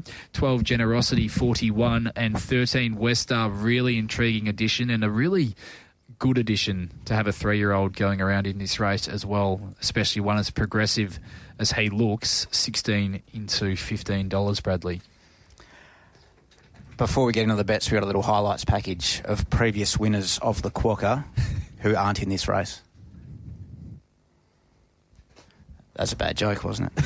I didn't mind it. I thought it was okay. Western Empire, haven't they formed an orderly queue for Western Empire? They're very keen. A couple of thousand at the 7, another 1,000 at the 7, 1,000 each way at the 7. This is just the final field book. Sorry, there's been quite a bit of activity early doors as well. Western Empire is a pretty bad result for us, as he normally is. Headwall, 500 by 1,000 there. Another 500 each way. Joker's Grin, 500 wins at the $15. The Boss Lady, this money's come hard today, Eastern States Pros. Intriguing because not normally their MO in these sorts of races to back a local horse that isn't on pace. So that's quite noteworthy. Couple of 100 each way, 300 each way, and 250 each way, $19 in the Boss Lady. TC, we're taking a look at one of our 2 feature races out there on the weekend, the richest race run in WA, the Quokka. Are there any chinks in the armour of Overpass, do you think, stopping him from going 5 from 5 at the track and distance under weight for age conditions? No chinks that are obvious. He gets probably the best map he's got in any run he's had in Perth. It looks like it on paper anyway. Yep. He's drawn barrier 10, but there's not really any speed in this race. I think maybe drawn inside him. Crescetti is positive. West Star is probably positive, but they're not positive where they're going to show intent to lead. So Overpass gets to the top, you think. Front Page sits at his flanks. From there, Josh Parr can rate him like he has on 4 other occasions here in WA, and he'll be awfully hard to beat. He's coming off an almighty run in a TJ Smith. You'd think that should be pretty good form for a Quokka. Loves Ascot, loves 1,200, loves weight for age. He ticks a hell of a lot of boxes. How do they beat him, Bradley? Are you asking or you're pleading? Is it? I'm pleading because he's beaten me the last 4 times. So is this the race?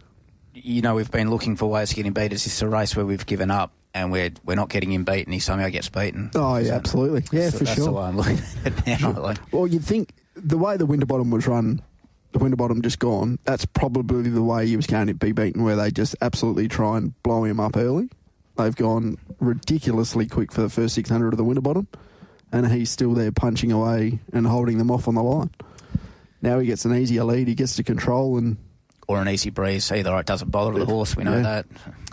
I'm making I would have loved him to have drawn a barrier, but I'm making a really good case given the price differential for Headwall, one of our other Eastern States Raiders. I think he's clearly the danger to Overpass. I thought he was incredibly unlucky not to have beaten him home in that TJ Smith, and he's now currently $6.50 genuine each way compared to the even money on offer for Overpass. And I do think he's the most likely winner of the race, but you just do a little bit more of a deeper dive into that run in the TJ. He's got to the line in near identical late splits to Jimmy Starr, who's since come out and dropped on them in a Group 1 all-age stakes since then. If he finds the barrier is the tricky part because he's not a horse with a great deal of gate speed. I would have loved to have seen him draw somewhere in that 2 to 6 region so he could hold up a pair or 2 pairs closer in running.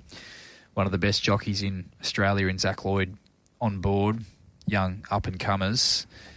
Just needs to find the right track into the race, and if he's travelled over the same horse, I think he's the one that might get over past punters worried over the concluding stages if he hasn't already established enough of a buffer on the chasing pack. Yeah, absolutely. I think you can make a case all 3 runs his preparation for Headball. He's probably unlucky not to win. In the Oakley Plate in Caulfield, found some traffic at about the 200 metres. He finished 2.5 lengths behind Jimmy Starr, who had a beautiful run in that race. Then goes to Flemington in the Newmarket down the straight. Had to make a weaving run through the field. Sort of followed Jolly Star through the field, and she won. He didn't get enough time to run her down.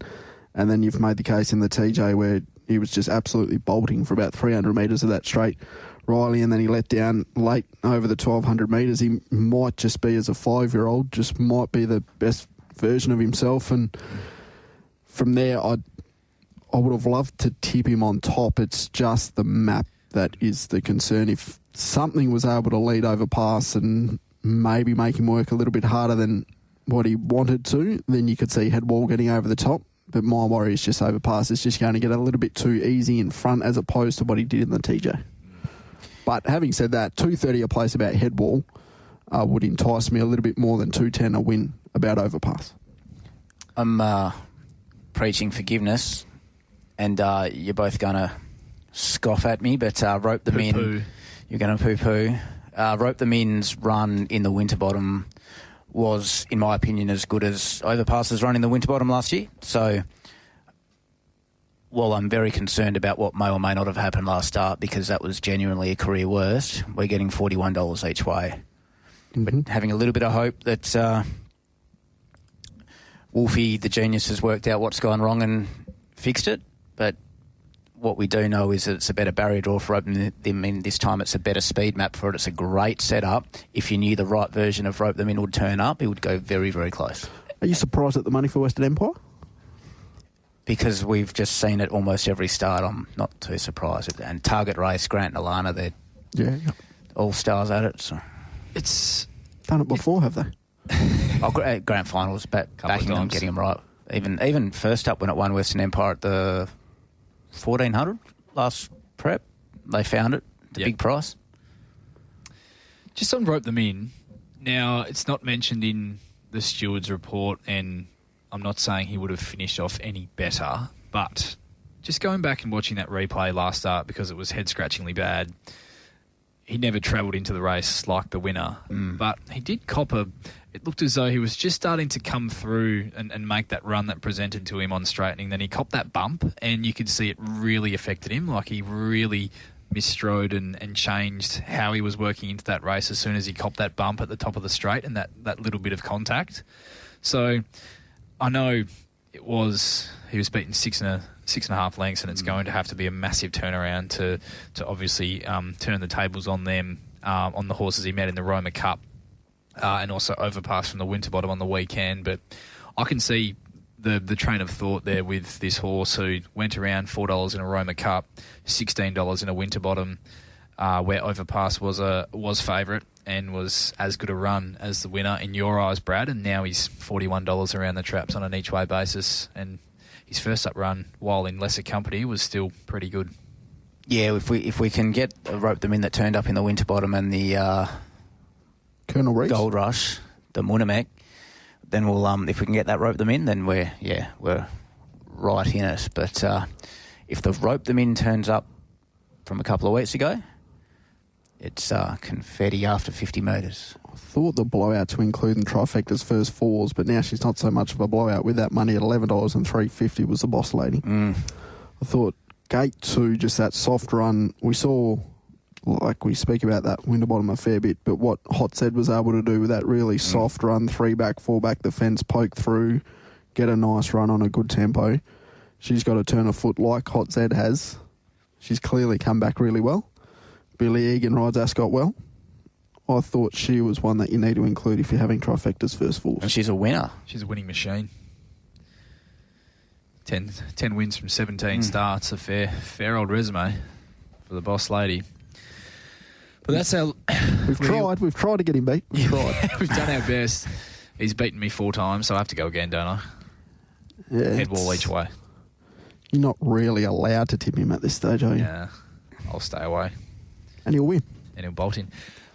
The Joey, race number 9 on the program. The Drummond Golf Joey, over 1,200 metres, which is the field of horses, our best sprinters that were unable to earn themselves a start in the Quokka. Number 1, Comfort Me, currently at $20 after opening at 17. 2, Ripcord, $4.80 out to 6. 3, Snowdome at $9.50 in from 10. 4, Mood Swings at 21. You're on air. 5, Saloon Bar, $4 into 3.70. 6, Ginger Baker at 26. 7, Keep Reading, 41 to 51. 8, Rockanori, triple figures. 9, Almighty Class, 16 out to 26. 10, Oxbridge, 41. 11, Search and Rock, 16 to 19. 12, Baby Paris is a scratching, means Ice Pick Nick gains a start. 13, Twain's Angel, $6.50 to $5.50. 14, Pachula, 11 into $8 has been spec'd. 15, Laced Up Heels, good trial, 15 into $12. 16, Younger Lass, 41, and 17, Ice Pick Nick at $23. A bit of movement and fluctuating in this market, Bradley. Cracking lineup, isn't it, gents? Mm-hmm. Up and about. You can hear the excitement. Woo-woo. Ice Pick Nick, 1,000 each way, if you don't mind. Snowdome, 500 each way at the $9, if you don't mind. Twain's Angel, 400 by 600. They are 650. And the Saloon Bar money, yeah, there's heaps of retail support for Saloon Bar.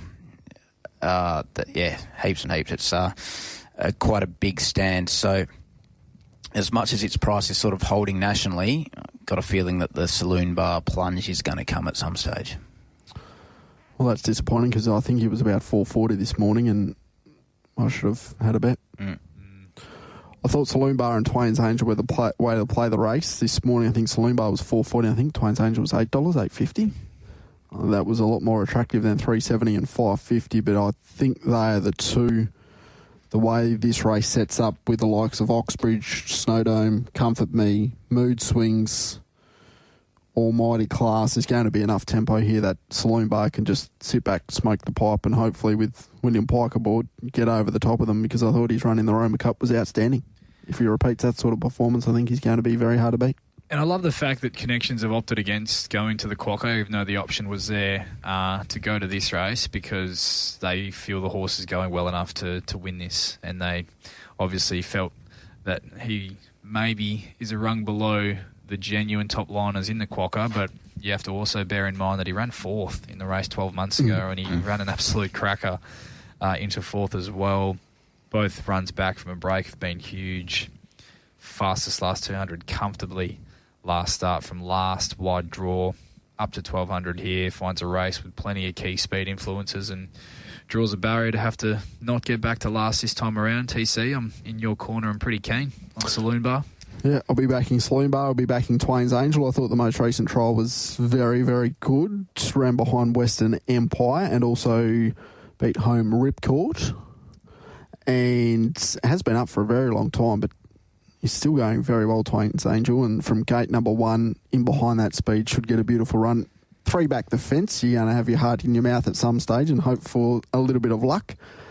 But yeah, I'm pretty keen to play those two in the Joey. Hopefully the winner comes from one of those two. Yeah, Ripcord's the other one that I'll have something small on for a smaller result. He wasn't at his best in Melbourne. Still finished 2 lengths off some genuine Group 1 Eastern Staters. First up, last preparation at Group 2 level. Over 1,200 metres down the straight. I thought his trials have been super. Winkers on. Gets that, you'd think, that 3-deep moving line run blending into the race, and he'll be letting rip late, no doubt about that. I think the best version of himself, as we know, certainly good enough to be taking out this race. So Saloon Bar, the main play for me. Ripcord, the other that I'll have something on in the Joey. And the blowout chance with the right run for me, Brad, is Laced Up Heels. I thought she trialled the house down, and she gets Craig Williams in the saddle as well, which is certainly a positive, a jockey of his ilk. But I thought you go back and you look at some of her runs last campaign and, gee, she was unlucky not to pitch one of those really good races, I thought. Can we look at anything on pace as a sneaky and think maybe if this gets either to the lead or to the breeze or something like that comfortably enough that it might give a cheeky sight? Snowdome. Okay. One bad run. I will say, I hope I'm not speaking out of turn, but played golf with Brad Parnham after the trip down to Albany. Said the horse just hated the travel. So if you can forgive that, if you forget about the Albany run, his 2 runs before that were outstanding, including the Pinjarra Classic. Yep. I'm looking at Mood Swings was a pretty sneakily good run in the Shannon Knoll, so that's one. Shannon. If it could come across to the breeze, possibly comfortably enough, it might give a little sight. Could Oxbridge get away with Murder in front? Probably not. There's probably too much quality speed, isn't there? Yeah, you're starting to name too many horses now. Could Mood Swings get across Comfort Me? Yeah, I think the 1200 for Comfort Me, I think they sort of look for cover pretty quick, don't they? Yeah, okay. Funny thing about Comfort Me, taking a look at, like, in the Roma Cup, a little bit disappointing, beaten 7.5. Last year he was beaten 10. Bounced back in the Joey, was beaten a length. Ran 4th behind Magnificent Andy. So he's able to repeat that sort of performance. He Big price. Doesn't run too many bad races, Comfort Me. Yeah, great one to own. Big price. We've still got 13 minutes before race 5 at Pakenham. We do need to get to Brad Hardy as well, so we'll push on and wrap up this Monster 10 race program at Ascot on Saturday. The final race is the Tab Touch. Have you got the touch handicap over 1,500 metres? And I bet you had fun pricing this one up, Bradley. Number 1, close at hand at $6.50. In from $7. 2 Gauge Roads, $5.50. 3 Mojo's Luck, 14 into 13. 4 Rocket Juice. Almost said Rocket Bruce, 14 out to $15. 5 Brazen Empress, 7 out to $8.50. 6 Dialing, $8.50 to $12. 7 Dennis Shoe, 12 into 10. 8 I'm Crafty, 18 to 19. 9 Invincible Ruby, 26. 10 Boosack is our favourite. 370 has eased out a fraction to $4. 11 Feuding, 12 into 11, the winner. And 12 Bow Talk, 51 into 23, Bradley. Interesting betting race because there's been national support for a few that we haven't seen, and there's also we've copped a few locally that don't seem to have gone off much elsewhere. So we got Dennis Shoe, 800 places there at the 360. Boosack, 600 at the 440. Gauge Roads, 400 each way at the 550. Close at hand, 400 at the $7. Local pro money at Bow Talk, ×2 at the big early place price. It's a place meerkat there, Ross. It was $8 a place. Boosack, a bit more money there. Local sharp money, Mojo's Luck as well. I hope I'm in front by this stage. You're in trouble if you're not. Yeah. At least you'll be hydrated. Yes. Swan Draughts. I'll be playing each way. I'm not having a big bet, but close at hand for mine in the last. Clearly, I've got a little bit of an issue having to carry the 59 kilos, but get the service of Billy Egan in the saddle. At Ascot over 1,500 metres 2 starts ago was beaten 3-length sales session. Last time out at Pinjarra, you can almost put a line through that run. No luck whatsoever. From gate number 1's going to need a little bit of luck in a race where I don't think they're going to go overly hard. Gauge Roads, Brazen Empress, Bow Talk might sort of be the 3 that are trying to vie for the lead. Depends who wants it the most. But at around that $7, $6.50 now with Tab Touch probably will get me without a lot of confidence in the last for a horse that's going to get a very soft run. And possibly by this stage of the day, we might know that the fence is off, so forget everything I've said. Your map does coincide with martsmaps.com. That doesn't sound like a good thing. I would say it is a good thing, actually. How are you going with that merch? It's getting there. Oh, I'm excited about some of this merch. Yeah, there is merch coming. Golf polos? It'll be some singlets. form of garment. Oh, yeah, right. Ripped jeans. Not too many places in Perth you can wear that. Those, I know a couple. Bet Ask you me do. how. Those special running pants that Mart wears, you know, those ones that cut right up on the the emeralds. sides. The running shorts. The ones with the slits. The what? Mart wears his running shorts. It's Oh, I probably slits. can't go into The detail old about style. it. Yeah. Well, Getting hot in here. this race for mine just screams rough result. Lionel race. Oh, Very we're Lionel. aligned here, Riles. Screams Lionel. Go on, declare him, Rylie. Go on. I'm not declaring anything on this. I actually thought, pending what the market does, I love the trial of Mojo's Luck, who ran some really good races last campaign. It could be a really messy setup here where they pack on the corner, and it could just come down to who gets the most flowing run into the race, gets up over the concluding stages, and didn't think Mojo's Luck was impossible at the big price. Dennis Shue, I thought he was very good last start. He's built into his campaign nicely. He appeals at the double-figure quote at the moment. And you could even make a case for a horse like Bo Talk at $23, who was only beaten 0.3 of a length by Blazing Emerald at Pinjarra 2 starts ago. Then I thought Austin Gallardi pulled the wrong rein last start by handing up mid-race, and then just became a really messy run to the post from about the 600 for him from there. I thought if Lakdar came out with some real aggression, he was a chance of crossing these, and if he was able to get to the front, Bo Talk, I think he could give a lot of cheek at a big price to round out the day. But no real strong thoughts from me. Bradley, Gage Rhodes has a think. Close at hand, 3 back the fence, 59. Needs a bit of luck, and Busak's Busak, really. I wanted to throw out 2, and now I'm going to throw out 3, which is just stupidity, isn't it, really? Let's be honest. I didn't think Dialing would get out to $14 around the traps from the soft draw, and that interests me, and it wasn't going to. But everyone's got their price, and that's much bigger than what I had it. The 2 I want to talk about are I'm Crafty and Feuding. Feuding, who we know very well, there are 2 of him. Only. Well, we'll go with one good, one bad. Let's hope the good one turns up. And the good one has turned up out of nowhere before. So you got to love the jockey booking. You got to love the fact that it could be a sort of suck-ping type race where there's a bit of pace outside him and they just sort of shuffle, and if he gets a bit of cover in he can run a race in this Feuding. He's absolutely good enough on his day. I'm Crafting was beyond a horror watch first up. It trolled Sleeper. It's actually a really nice horse, I'm Crafty. We might find out more over time, but drops a bit of weight. Is an animal over time that I'm convinced will be absolutely up to this grade, if not better. So looking forward to a run from it at the $20-odd. Okay, there we go. Have we helped anyone? Don't think so. So you just plan on being in front by this stage of the day? Go field in the quaddie. It's actually not a bad point. This could be a wild old finish to the quadrella on the weekend. Can literally make a case for every horse in the race. Yes. All right, we've got to get to a couple of things over this next half an hour, so we better get stuck into our best bets on the program on a massive day of racing. We might start with you, TC. Best bets for yourself across the 10 races. All right, race 6, number 2, On Yeah Righto.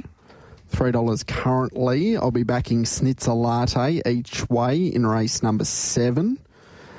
Skip the Quokka, and then in the Joey, we'll back Saloon Bar and also Twain's Angel. Okay, we'll get those done up in the graphic and we'll chuck that up on the socials. For me, Bradley, great fortune in race 4. I'd love some each way, so happy to sit tight for now, but being able to get my money back for running a placing with it would get me. Race 6, happy to back Yeah Righto and save on camera action. A little bit boring there. Race 7, Yes Queen, best bet on the program for me. Small save, Schnitzer Latte. In the Quokka, I'll be backing Headwall on an each-way basis. I agree with TC. I like the genuine each-way price on offer for him. And in race 9, Keen Saloon Bar, and happy to make Ripcord a smaller result for mine. Bradley? Karrakatta, Yes Queen. In alignment there, I was with a sneaky bet at any old price, good as hell each way. Race 8, probably biased, but going with Rope Them In each way at $41 for giving one bad run. Race 9, Saloon Bar, yes, tick. Race 10, Feuding and I'm Crafty and I didn't want to say dialing, but I have to now that it's $14. But Feuding and I'm Crafty, put them in your quaddies, and they can both run really good races. Gentlemen, TC, it's been terrific. Thanks for coming in. Can I go? You can. Oh, Can we have you on again? yeah, talk to my people.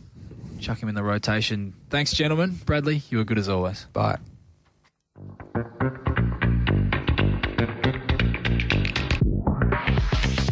We hope you enjoyed another stimulating episode of Straight Up. All betting markets supplied by Tab Touch. All care, no responsibility went into the production of today's podcast.